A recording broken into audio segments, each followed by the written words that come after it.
Di suatu sore, seekor kucing oranye bernama Miko lagi rebahan di atas genteng, nyari sinar matahari buat tidur siang.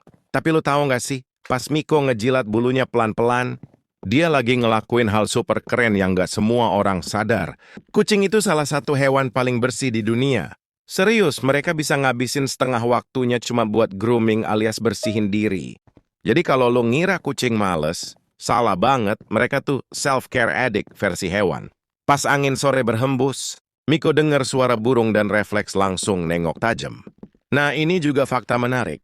Mata kucing bisa ngelihat 6 kali lebih jelas dari manusia di tempat gelap. Jadi waktu lo udah gelap-gelapan, Miko tuh masih bisa ngeliat lo jalan ke kulkas nyari camilan. Oh iya, yang paling gokil, dengkuran, pur kucing ternyata nggak cuma lucu, tapi juga punya efek penyembuhan. Frekuensinya bisa bantu nyembuhin tulang dan otot, makanya kucing kadang ngedengkur pas lagi stres atau sakit. Itu kayak versi alami dari terapi getaran gitu, bro. Akhirnya, setelah puas berjemur dan grooming, Miko loncat turun, ngelirik lo yang lagi scroll HP, terus ngedengkur pelan di pangkuan. Lo kira dia cuma manja? Nope, dia lagi healing bareng lo.